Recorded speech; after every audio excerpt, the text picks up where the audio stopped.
What was your childhood look like? Well, I was the youngest of two.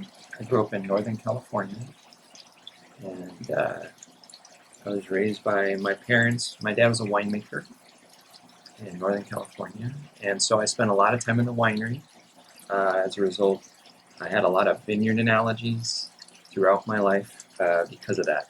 And I spent a lot of time seeing through the seasons what happens when you make wine and things like that. And I worked all of the jobs you can think of in doing it, like working in vineyards, and working in bottling lines, and working in the cellars with those things.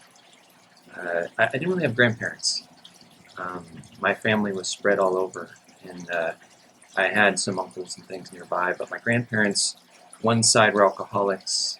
They died that way. Another, they were my grandfather was kind of off and had a lot of issues. So my parents, thankfully, they were saved early, and what they taught us was that everyone's got a cycle to break.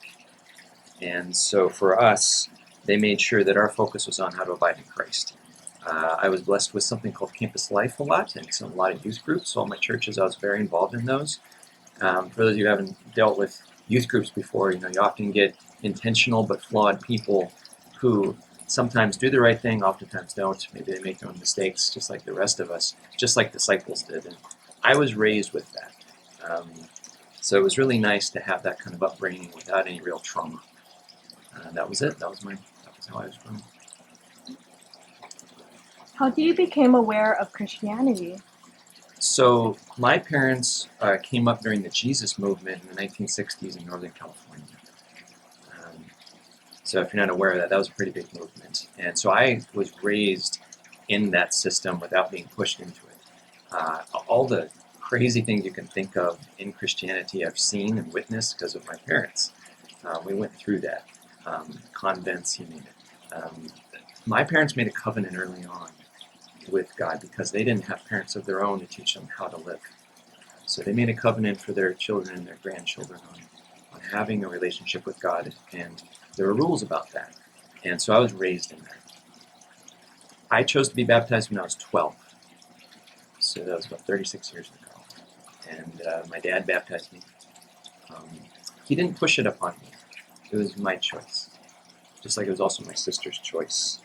And he allowed that because he knew it was important that I do things for him, that I do things for me. And after that moment, I just started, I was still living the way I was, kind of. And we all deal with those issues where you make your own mistakes here and there. But the key thing I practiced in that was a change was really abiding in Christ on a regular basis through all the ups and downs. How did the biblical message specifically speak to you? So this was important to me early on, even in my immature years, through college in particular. I've read the Bible front to back about 8 times, most of it in my childhood, when you have, quite frankly, a lot more time. When you're older and people counting, you don't have as much, right? So going to Bible studies and reading the Word were constant for me, and even with all my usual issues of youth, all my references in life usually came from the Bible, especially from Joshua and Daniel, which are my first and middle names. My dad gave me those names on purpose, of course. So my father made sure I knew that, and our focus was always the same that is now with my son, which is, hey, what does it take to be a strong, wise man of God?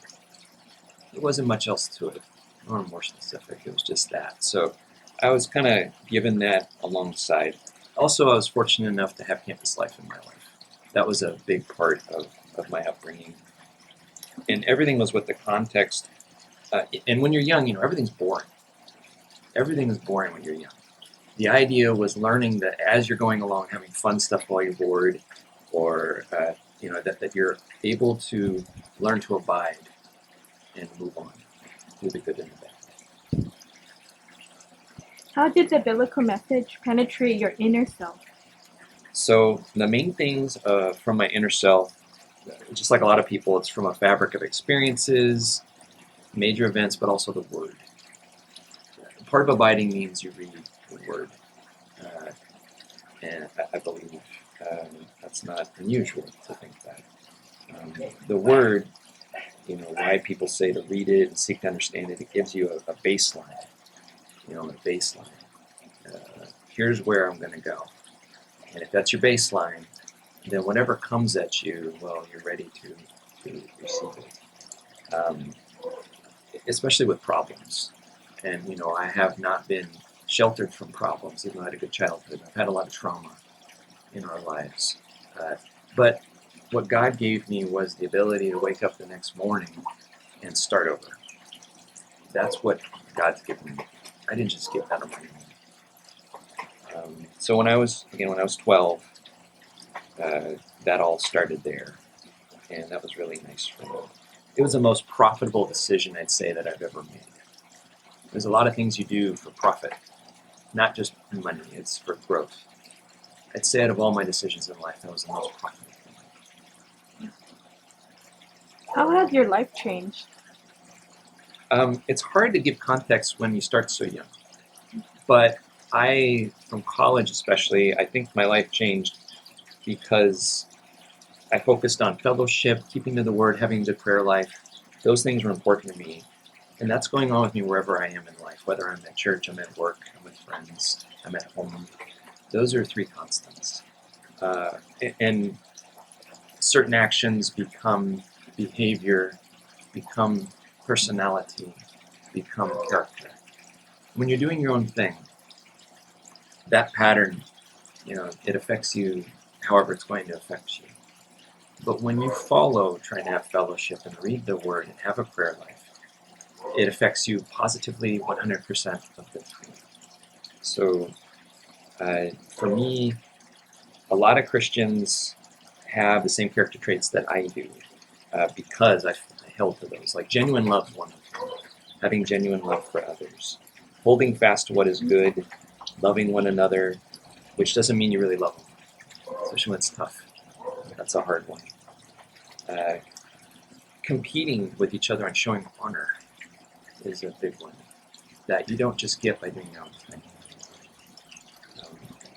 Serving the Lord, not yourself. Having constance in your prayer life, patience in struggles. That's generally what Christians do or are supposed to do, or they have a few of them. And those are the things that I'm always looking to work for, and as a result, it's created a character of usefulness in me. My driving force in my workplace is to always be useful, not for power, not for my glory, but to be useful. So I've been blessed with a lot of good things. I think like James 1 says that all good things come from the Lord. I've firmly believed that all my life. And I have proof on it, where every time I've had a good thing happen, it wasn't because of something I did, because I usually screwed something up.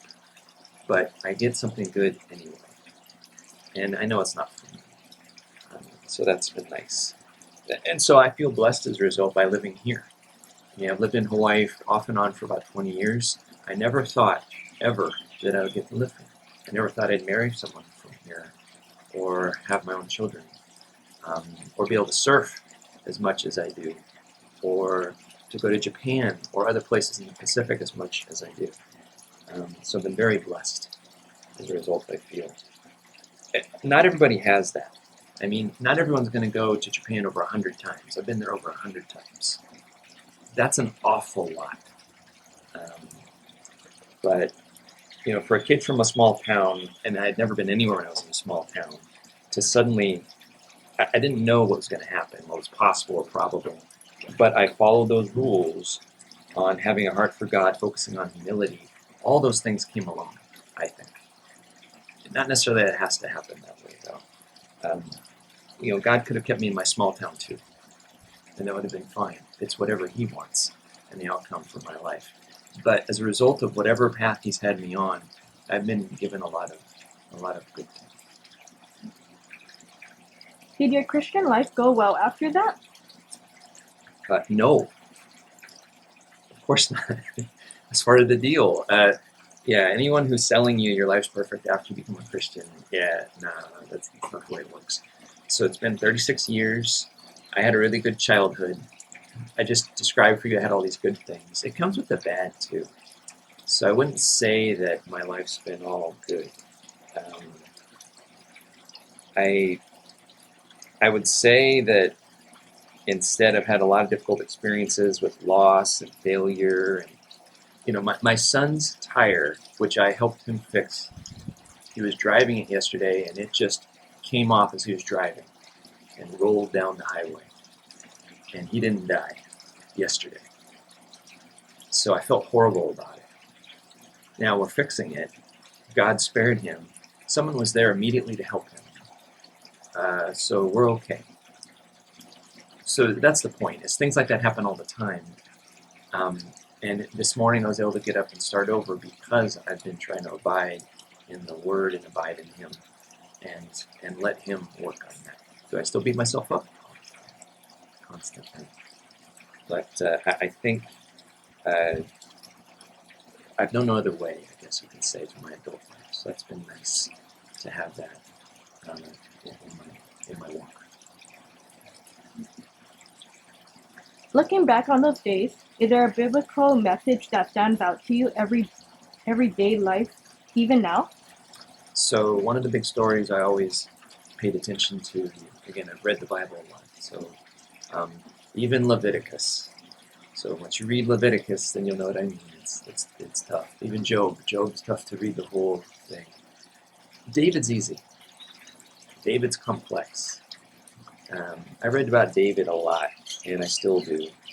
And for everyday life, it taught me with David that, like a soldier, if you train to live with a heart for God, it'll prepare you to be used by God. That's the first number one thing. And that the Spirit equips us to do the will of God. So being close to the Spirit is the key to being equipped. Otherwise, you're not ready to fight. So you have to be close to the Spirit. And then fearing God's the most important thing. Not being good or smart or lucky or well-known or rich. None of that matters as much as fearing God. Just like David did. David made a lot of mistakes too. And any glory in my life is God's glory, not mine. It's not negotiable. Every time I try to make it with my glory, it won't work. So that was a big one for me. The last part is sin and doing my own thing. It can bring horrible consequences directly and indirectly to me and those I love. But sins can be forgiven if you let them, which is a really hard thing for people to grasp. And it's hard for me to wrestle with in particular. I've heard people have asked for forgiveness, but sometimes that healing from hurting others, I'm supposed to ask for forgiveness, make peace and move on. That's hard to do. Did I answer your question? Okay. What is the main motivation behind your focus on evangelism to people? So, my evangelism today, I'm not a pastor, I'm not a missionary today in the traditional sense, but it's more about modeling the realm of being an example every day, including in failure. Again, like I said yesterday, I had a failure moment. And I'm able to talk to you today. Stuff like that happens all the time.